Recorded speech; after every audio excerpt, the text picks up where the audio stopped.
Hey beautiful people, today this is week 7 brought forwards on my 1% challenge. The challenge that is designed to make 1% challenge in your life a positive one every week for 100 weeks, so that you get to 100% difference and potentially feels like way more.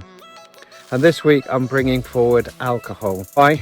Because I think it's probably best dealt with early in this challenge, because though I had it on, I think it was week 16, I've now stopped drinking alcohol just to see how I feel. And for a lot of us in the West, alcohol is used many times for many occasions, and particularly in the UK, it's seen as very much part of everyday life. So not only is it celebrations, weddings, christenings, baptisms, whatever, funerals, birthdays, Mother's Day, all of those things. It's also Friday, end of the week, and for me, drinking just became part of the kind of end of day experience. So I'd always have a couple of bottles of red hidden in the cupboard, so that I could start cooking a meal, enjoy a nice glass of red or two. It's the cooking experience and the meal.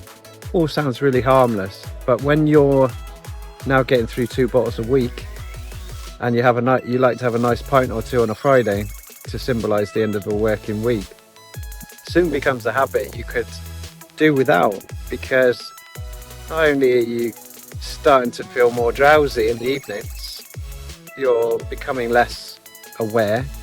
It's a drain on your positive energy sometimes, and it can actually lower your vibration. I'm pretty sure it does. So not only that, but you wake up with a bit of a hangover, and it starts to affect your health. You put on weight, your sleep can be a bit choppy, feel a little bit sort of not compass mentis during the evening really, and you can have a nice conversation, but quite often if something isn't really stimulating in the room, you're nodding off.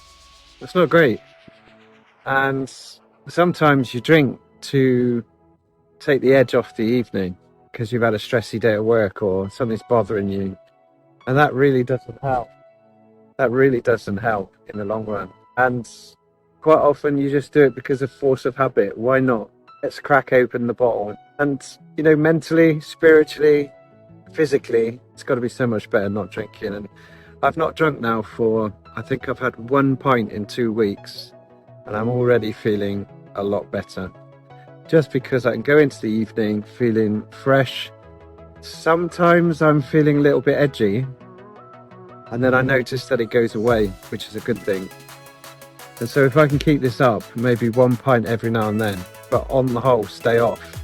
Don't buy any bottles of red from the supermarket. Lidl do a cracking bottle of Shiraz for $4.99. Sounds tempting, doesn't it? But I think on the whole, if I can stay off it, maybe come back to it for the odd occasion, but not make it the norm, it's going to benefit me massively. And as I look ahead to a retreat next September in Portugal with my amazing cousin, check out my podcast I've just done, then he has a dry space for going off to his retreat.